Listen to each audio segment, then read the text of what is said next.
गणेशाय नमः। आप सभी भक्तों का दिन शुभ और मंगलमयी हो। आप पर और आपके पूरे परिवार पर भगवान गणेश और रिद्धि सिद्धि माता की कृपा सदा सर्वदा बनी रहे।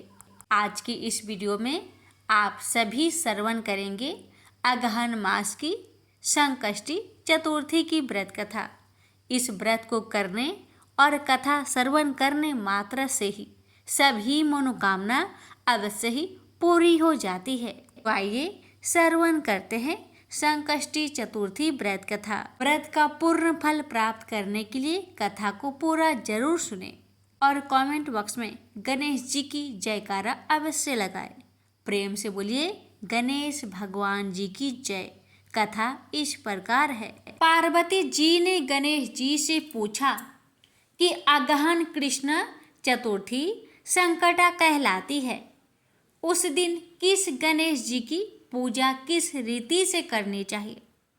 गणेश जी ने उत्तर दिया कि हे हिमालय नंदिनी, अगहन में पूर्वोक्त रीति से गजानन नामक गणेश जी की पूजा करनी चाहिए। पूजन के बाद अर्घ्य देना चाहिए। दिन भर व्रत रहकर पूजन के बाद ब्राह्मण को भोजन करवाकर जौ, तिल, चावल, चीनी और घृत का साकला बनाकर हवन कराए तो वह अपने शत्रु को वशीभूत कर सकता है। इस संबंध में हम एक प्राचीन इतिहास सुनाते हैं। प्राचीन काल में त्रेता युग में दशरथ नामक एक प्रतापी राजा थे। वे राजा अखेट प्रिय थे। एक बार अनजाने में ही उन्होंने एक श्रवण कुमार नामक ब्राह्मण का अखेट में वध कर दिया। उस ब्राह्मण के अंधे माँ बाप ने राजा को श्राप दिया।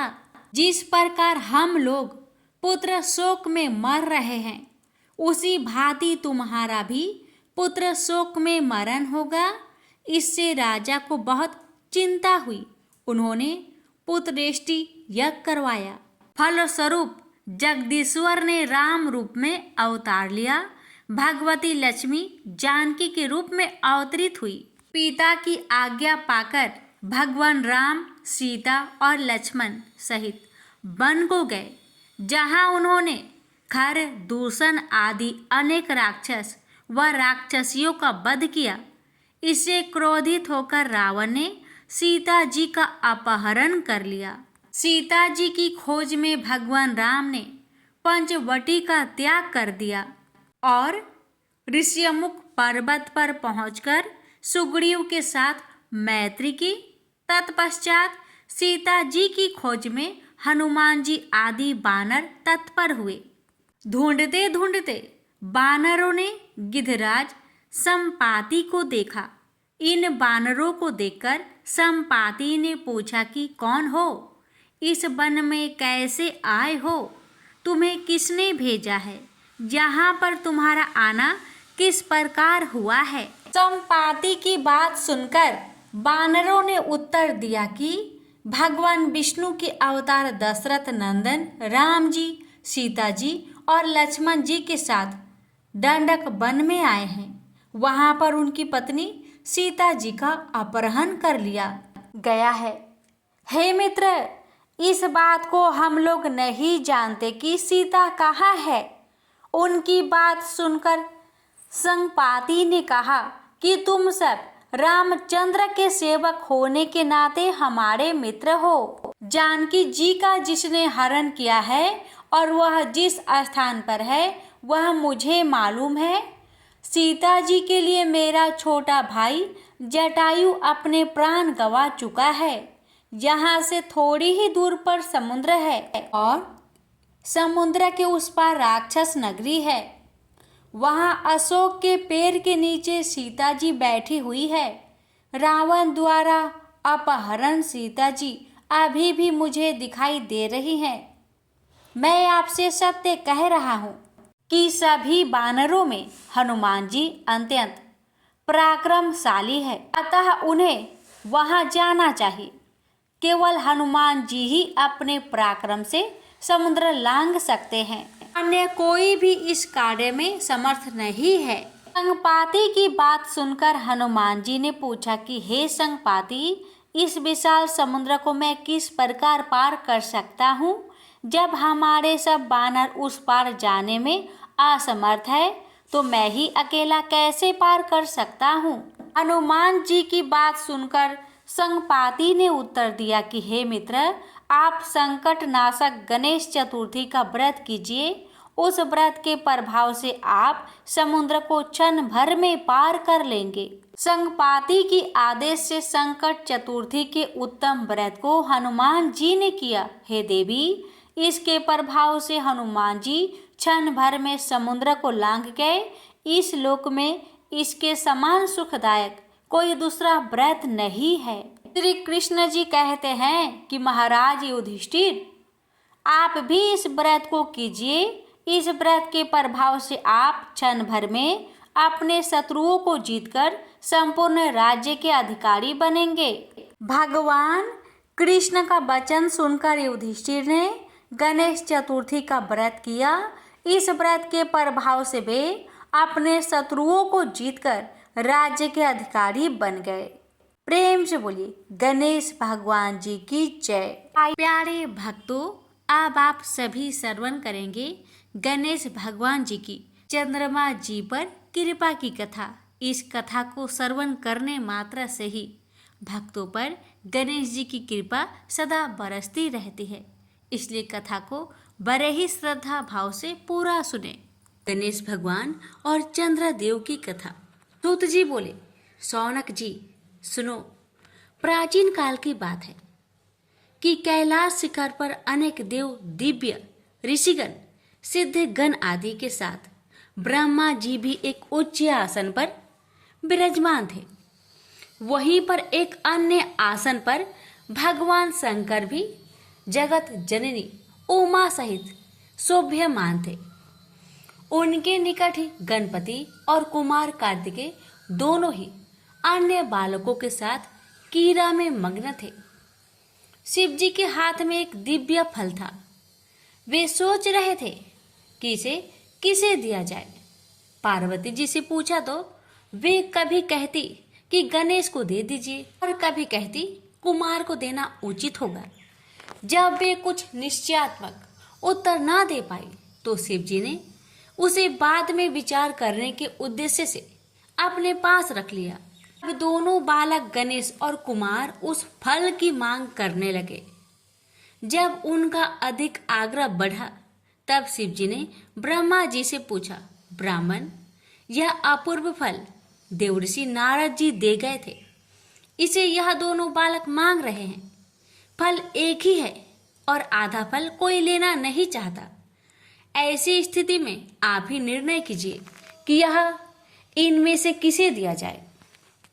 ब्रह्मा जी विचार कर बोले, यदि फल एक ही है तो नियम अनुसार किसी भी वस्तु पर छोटे बालक का अधिकार पहले होता है। ब्रह्मा जी की बात सुनकर शिव जी ने वह फल कुमार को दे दिया। यह देखकर गणपति रुष्ट हो गए। विशेषकर उनका क्रोध चतुरानन पर ही था कि उन्होंने ऐसी व्यवस्था क्यों दे डाली। सभा समाप्त हुई। सभी देवता आदि उठ उठकर अपने अपने स्थान को चले गए। ब्रह्मा जी भी अपने लोक में जा पहुंचे। वहां उन्हें सृष्टि का आरंभ करना था, किंतु जैसे ही वे सर्ग रचना में लगे वैसे ही गणेश्वर ने विघ्न उपस्थित कर दिया। उस समय उन्होंने प्रकट होकर अपना अत्यंत उग्र रूप दिखाया। उनके उस रूप को देखकर ब्रह्मा जी डर के कारण कांपने लगे। चंद्रमा ने देखा कि गणपति का उग्र रूप को देखकर ब्रह्मा जी भय से कांप रहे हैं तो उसे हंसी आ गई। उसके साथ ही चंद्रमा के जो गण उस दृश्य को देख रहे थे वे भी हंस पड़े।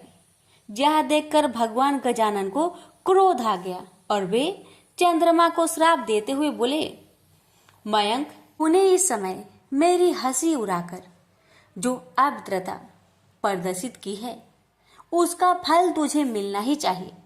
जा तू किसी के भी देखने योग्य नहीं रहेगा। यदि कोई भूल से भी देख भी लेगा तो अवश्य ही पाप का भागी होगा। इतना कहकर गजमुख अंतर्ध्यान हो गए। उनका श्राप प्राप्त होते ही चंद्रमा श्रीहीन हो गया। उसके तेज में अत्यंत न्यूनता आ गई। इससे वह बहुत व्याकुल हुआ और खिन्नता पूर्वक पश्चाताप करने लगा। देखा, मैं कैसी मूर्खता कर बैठा उन जगदीश्वर के साथ। वे प्रभु तो अनिमादि गुणों से संपन्न, संसार के कारण के भी कारण एवं महाप्रभु है। उनके रुष्ट होने से मैं अदर्शनीय एवं कालाहीन हो गया हूँ। अब इससे छुटकारा पाने के लिए क्या करूं?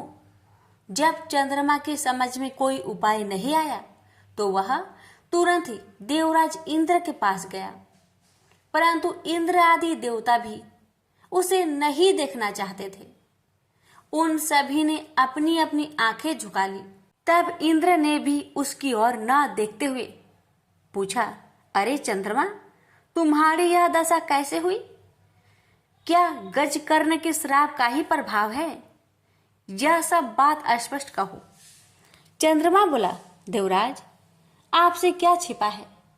सब कुछ जानते हुए भी अनजान बनकर क्यों पूछ रहे हैं?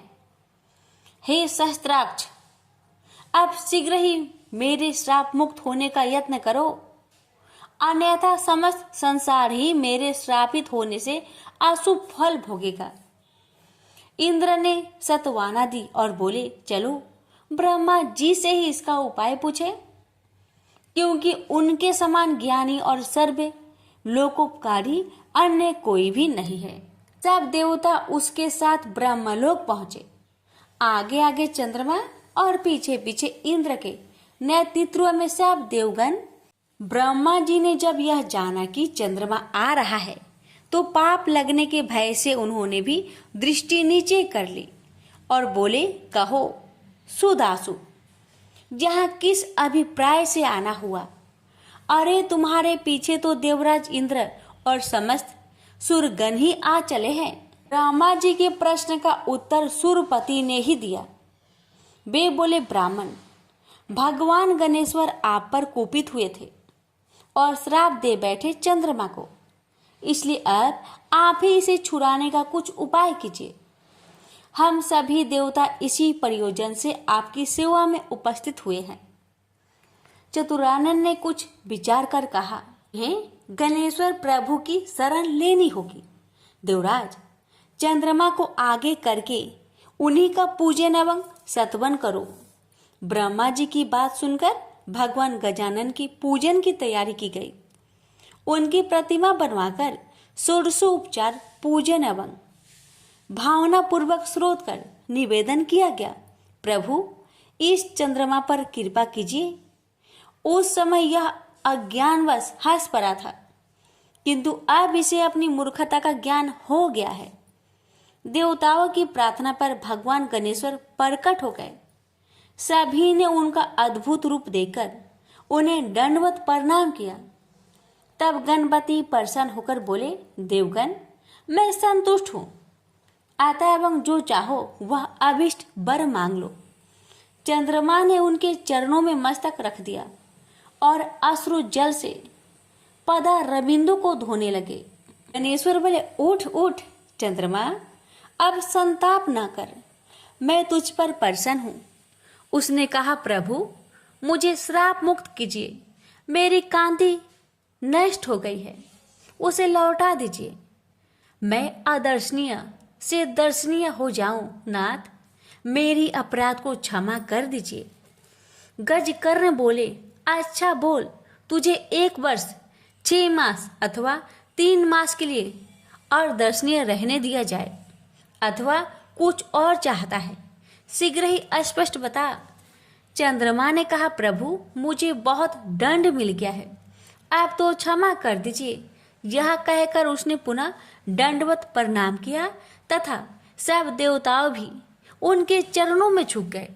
गणेश्वर ने मुस्कुराते हुए कहा, मैं अपने वचन को मिथ्या कैसे करूं? चाहे सूर्य और सेमरु अपना स्थान त्याग दे, समुद्र अपनी मर्यादा छोड़ दे, अथवा अग्नि शीतल हो जाए, किंतु मेरा वचन मिथ्या नहीं हो सकता। फिर भी मैं तुझे वर्ष में एक ही दिन के लिए श्रापित रखूंगा, इसमें कोई संदेह नहीं है। भगवान गणेश के इन कृपा पूर्ण वचनों को सुनकर चंद्रमा बहुत प्रसन्न हुए तथा समस्त देवगण भी उनकी जय जयकार करने लगे। चंद्रमा ने पुनः निवेदन किया, प्रभु, भविष्य में मुझसे इस प्रकार की मूर्खता ना हो और मेरा चित्त आपके चरण कमलों में लगा रहे, ऐसा वर मुझे प्रदान करे। गणेश्वर ने प्रसन्न होकर कहा, ऐसा ही होगा, परंतु मेरे एकाक्षरी मंत्र गंग का जप करते रहना। यह कहकर भगवान अंतर्ध्यान हो गए और तब समस्त देवता स्वर्ग लोक को गए और चंद्रमा भी अपने लोक में चला गया। चंद्रमा ने 12 वर्ष तक तपस्या चाड़े की और गणेश्वर की एकाक्षरी मंत्र का निरंतर जप करता रहा। पवित्र नदी गंगा के तट पर भक्ति पूर्वक एकाग्र मन से उसका यह तप चलता रहा। तभी सहसा एक दिन वह परम प्रभु चंद्रमा के समक्ष प्रकट हो गए। इस समय उनकी रूप छटा देखकर निशापति अवाक रह गया। उसके चित्त में आश्चर्य मिश्रित भय व्याप्त हो गया, किंतु शीघ्र ही उसे निश्चय हो गया कि वह साक्षात आदिदेव भगवान गजानन ही है। तो वह हाथ जोड़कर प्रणाम करता हुआ उनकी स्तुति करने लगा। मैं उन 2 दांतों से युक्त परमेश्वर को नमस्कार करता हूँ, जो अपने भक्तों के सभी विघ्नों का हरण करते तथा सभी के धर्म, अर्थ और काम को प्रशस्त करते हैं। उन विघ्न विनाशक परमात्मा गजानन को नमस्कार है। हे प्रभु, मैंने अज्ञानतावश जो अपराध किया था उसे क्षमा करके मुझे मेरा पूर्व रूप प्रदान कीजिए। हे नाथ, आप ही मुझे मेरा यह रूप प्रदान कर सकते हैं। हे दया निधान, आप सभी देवताओं के आधीश्वर, नित्य बोध स्वरूप एवं सत्य हैं। समस्त वेद आपके ही स्वरूप है तथा आपके द्वारा ही उनका प्रतिपादन हुआ है। हे देव, यह जगत आपका ही स्वरूप है तथा आप ही साक्षात परम ब्रह्मा है। हे कृपा निधान, विश्व की उत्पत्ति, पालन और प्रलय के भी आप ही एकमात्र कारण है। आपका तिरस्कार कोई नहीं कर सकता। भगवान गजकर्ण ने चंद्रमा की ओर कृपा पूर्ण दृष्टि से देखा और मधुर मुस्कान बिखेरते हुए बोले, चंद्रमा, यह तो मैं पहले ही कह चुका था कि तुम प्रत्येक वर्ष केवल एक दिन के लिए ही अदर्शनीय रहोगे। उस दिन तुम्हें जो कोई भी जाने अनजाने देख लेगा वही बस अभिशाप का भागी बनेगा। इस प्रकार तुम्हारी निष्ठेषता को ऐसे ही लोग बांट लेंगे। कृष्णा पक्ष की चतुर्थी में जो व्रत किया जाए उसमें तुम्हारा उदय पर व्रत करने वाले लोग यदि मेरी और तुम्हारी यत्न पूर्वक पूजा करेंगे तो ही उस व्रत का फल प्राप्त होगा। उस दिन तुम्हारा दर्शन अवश्य करना चाहिए, अन्यथा व्रत का फल नहीं होगा। चंद्रदेव, तुम अब भविष्य में अपने एक अंश से मेरी मस्तक में विराजमान हो जाओ।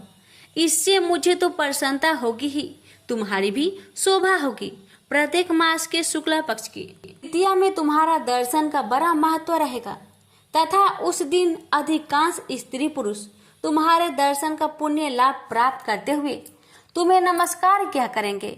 मैं वर देता हूँ कि अब तुम पूर्वतः तेजस्वी, सुंदर एवं वंदनीय हो जाओ।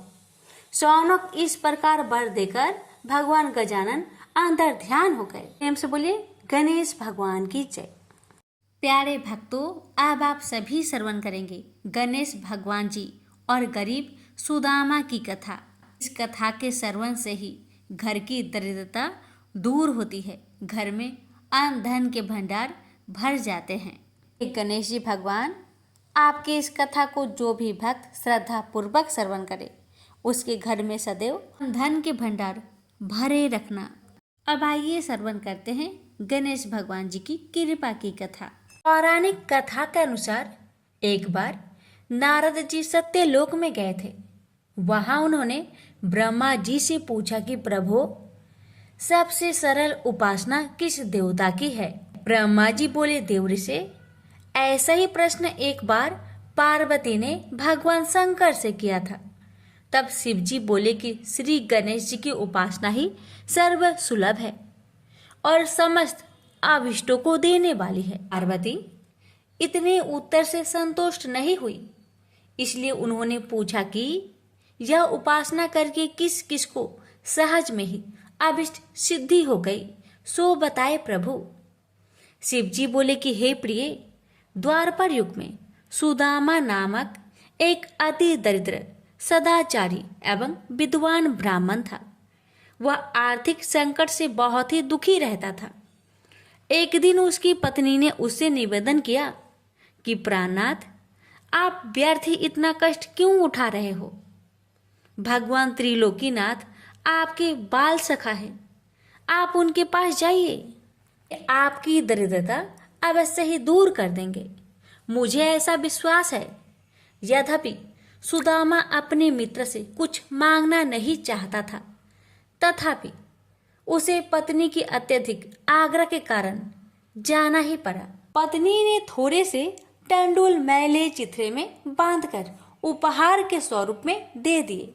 बेचारा सुदामा मार्ग पार करते हुए किसी प्रकार द्वारिकापुरी पहुंचा, किंतु राजभवन के द्वारपालों ने उसे भीतर नहीं जाने दिया। सुदामा ने अपनी मित्रता की बात बताई तो वह हंसने लगे, किंतु बहुत आग्रह करने पर उन्हें दया आ गई। एक द्वारपाल ने द्वारिकाधीश से जाकर कहा, प्रभु, कोई सुदामा नाम का दरिद्र ब्राह्मण द्वार पर खड़ा है, जो कि वह स्वयं अपने आप को आपका बाल सखा बताता है और आपसे मिलना चाहता है। सुदामा का नाम सुनते ही भगवान दौड़े आए और सुदामा से गले मिलकर उसे भीतर ले गए। सभी आबाक देखते रह गए। राजभवन में सुदामा का बड़ा भव्य स्वागत हुआ। दोनों मित्र बड़े प्रेम से पुरानी बातें कर रहे थे। तभी उन्होंने सुदामा के हाथ की पोटली देख ली। सुदामा उसे छिपाने लगा तो भगवान ने उसे झटपट खोला और कुछ चावल खाकर बोले कि यह तो बड़े स्वादिष्ट है मित्र, ऐसे अमृतम पदार्थ को मुझसे छिपाते हो? शायद भाभी ने भेजे हैं। लगता है अब भी तुम्हारी आदत गई नहीं है। फिर दोनों ओर से कुशल प्रश्न हुआ। सुदामा ने सर्व कुशल बताते हुए अपनी दरिद्रता की बात कही, जिसे सुनकर श्री कृष्ण ने पूछा कि मित्र, तुम गणेश्वर की पूजा करते हो क्या? यदि उन प्रभु को प्रसन्न कर लो तो सभी कामनाएं पूर्ण हो जाएगी। सुदामा ने पूछा कि यह गणेश्वर कौन है, इनकी पूजा का विधान क्या है? तब भगवान बोले कि गणेश्वर उन परम ब्रह्मा परमात्मा का ही नाम है, जो अनादि अनंत सर्वस्वर एवं परम पूजनीय है। ब्रह्मा विष्णु और शिव भी उन्हीं के अनुशासन पर रहकर सृष्टि की रचना, पालन और लय करते हैं। वे ही प्रभु एकमात्र उपासनीय एवं सर्व कामदाता है। समस्त देवता, ऋषि मुनि एवं वेदज्ञ ब्राह्मण उन्हीं गणेश जी की उपासना में सदैव लगे रहते हैं। तुम भी उन्हीं का पूजन और व्रत करो। सुदामा ने पूछा कि गणेश जी का व्रत कब करना चाहिए, उनके ध्यान, पूजन वृंतांत को कैसे किया जाता है, ये भी कहिए। कृष्ण बोले कि हे सखा, तुम इनका व्रत किसी भी मास की चतुर्थी में कर सकते हो, अथवा बैसाखी पूर्णिमा, कार्तिकी पूर्णिमा या अन्य किसी पुण्य अवसर पर करो। यदि मंगल, शुक्र या रविवार के दिन करो तो भी शुभ है। प्रातःकाल स्नान आदि से निवृत्त होकर व्रत का संकल्प लेना चाहिए। फिर तिल और आंवले के चूर्ण का उपटन लगाकर पुनः स्नान करें। एक स्नान प्रदोष काल में और भी कर ले तो अति उत्तम माना जाता है। स्नान के पश्चात स्वास्तिक वाचन, पुण्य वाचन एवं नवग्रहों का पूजन करें। धरती को गोबर से लिपकर चौक पूरे और चौकी रखकर उस पर कलश स्थापना करें। फिर गणेश जी की धातु की या मिट्टी की मूर्ति स्थापित कर षोडशोपचार से पूजन करें। नैवेद्य में उत्तम घृत आदि के साथ निर्मित मोदक रखें। यदि यह संभव ना हो तो समस्त उपचार मानसिक भी हो सकते हैं। हे मित्र, भावना सर्वोपरि है, इसलिए पूजन में भक्ति भाव भी विशेष फलदायक होता है। यदि श्रद्धा हो तो पूजन कार्य संपन्न होने पर ब्राह्मणों को भोजन कराए और यथाशक्ति दक्षिणा दे।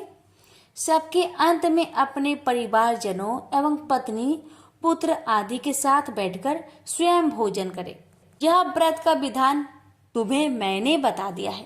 मामा ने पूछा कि इस व्रत को पहले किसने किया था। तब श्री कृष्ण ने इसके उत्तर में कहा कि एक बार प्रलय के पश्चात सृष्टि की उत्पत्ति होनी थी, परंतु ब्रह्मा जी को अनेक विघ्नों का सामना करना पड़ा। तब ब्रह्मा जी ने गणपति का ही पूजन किया और उनसे शक्ति प्राप्त करके सृष्टि रचना का कार्य संपन्न किया। हे सखा, मुझे भी दुष्ट दलन करके धर्म संस्थापनार्थ अवतार लेने की शक्ति उन्हीं गणाधीश्वर से प्राप्त हुई है। मैं तो प्रति शुक्रवार में गणेश जी का व्रत किया करता हूँ। यह सुनकर सुदामा बड़ा प्रसन्न हुआ और उसने यथाचित वृत्ति से प्राप्त होने वाले द्रव्य से वही गणेश जी का पूजन संकल्प किया और श्री कृष्ण का परामर्श से उन्हीं के साथ आराधन कर प्रसाद ग्रहण किया। फिर उसने भगवान से घर जाने की अनुमति मांगी। जब सुदामा जाने लगा तब श्री कृष्ण उसे बहुत दूर तक पहुंचाने गए। फिर सुदामा के आग्रह से अपने भवन लौट आए। उधर सुदामा अपने घर को शीघ्रता से चल पड़ा। तभी मार्ग में मणि नामक एक धनी व्यापारी से उसकी भेंट हुई। रात्रि में सुदामा जहाँ ठहरा था वही व्यापारी भी आ ठहरा, किंतु जब वह प्रगाढ़ निद्रा में था तब चोरों ने उसका सारा धन चुरा लिया। जब उसकी आँख खुली तब उसने संकल्प किया कि यदि गया हुआ धन मिल जाए तो उसका आधा भाग ब्राह्मण को दान कर देगा। उसने ऐसा निश्चय किया ही था कि उसे एक संदूक कुछ ही दूर पर पड़ा दिखाई दिया। दौड़कर उसने संदूक उठाया तो उसे रत्न आदि से भरा पाया। उसने प्रसन्न होकर संदूक का आधा धन सुदामा को दान कर दिया। सुदामा को बड़ी प्रसन्नता हुई और उसने उस धनिक के साथ गणाध्यक्ष का वही पूजन किया। संध्या काल में जब पूजन कार्य संपन्न हो गया तब सुदामा को भगवान गणेश्वर के साक्षात दर्शन हुए। सुदामा ने भक्ति पूर्वक उनके चरण पकड़ लिए और स्तवन करने लगा। उसने प्रभु से निवेदन किया कि हे दयानिधे, हे सत्य स्वरूप परात्पर ब्रह्मा, आप परम दयालु और भक्त वत्सल है। हे नाथ, आपकी महिमा अपरंपार है, जिसे ब्रह्मा विष्णु और शिव भी नहीं जान पाते, तो मेरे जैसे तुच्छ जीव का तो कहना ही क्या है। हे प्रभु, आप सर्वशक्तिमान की स्तुति के लिए सार्थक शब्दों का भी तो मुझे ज्ञान नहीं है। हे दीनबंधो, मुझ पर दया कीजिए। आपको बारंबार नमस्कार है, नमस्कार है। गणेश जी ने प्रसन्न होकर सुदामा के मस्तक पर अपना वरद हस्त फेरते हुए कहा कि हे वृषश्रेष्ठ, वर मांगो, मैं तुम पर बहुत प्रसन्न हूँ। सुदामा ने हाथ जोड़कर कहा, करुणा सिंधु, जब आप सर्व ऐश्वर्यमय की मुझ पर पूर्ण कृपा है तो फिर क्या मांगू। हे नाथ, यदि आप प्रसन्न है तो मुझे अपनी अनन्य भक्ति प्रदान करे। बस यही मेरे लिए अत्यंत श्रेष्ठ वर होगा। गणेश्वर एवं मस्तु कहकर तर ध्यान हो गए। उस समय वह धनिक भी वहां उपस्थित था। उसने सुदामा से गणेश जी के पूजन और महात्म्य संबंधी कुछ बातें पूछी और फिर उसने स्वयं भी श्री गजानन का व्रत करने का संकल्प किया। सुदामा पर भगवान गणाध्यक्ष की बड़ी महती कृपा हुई। मामा वहां से चलकर अपने घर पहुंचा तो यह देखकर अत्यंत विस्मय करने लगा, वहां कहीं भी उसकी पर्णकोटि नहीं है। वरण एवं वैभवशाली भवन खड़ा है, जो वहां कभी नहीं था। सुदामा सोचने लगा कि यह क्या हुआ? क्या किसी ने मेरी कुटी तुड़वाकर अपना महल बनवा लिया है? और यदि ऐसा है तो मेरी पत्नी कहाँ गई? सुदामा इस प्रकार चिंता में पड़ा था। तभी उसकी पत्नी ने भवन के भीतर से उसे देख लिया और सेवकों को उसे बुला लाने की आज्ञा दी। जब सुदामा भीतर गया तो उसकी पत्नी ने कहा कि हे नाथ, रात में मैं अपनी पूर्ण कोठी में सोई हुई थी और प्रातः आँख खोलने पर अपने को इस राजसी भवन में पाया।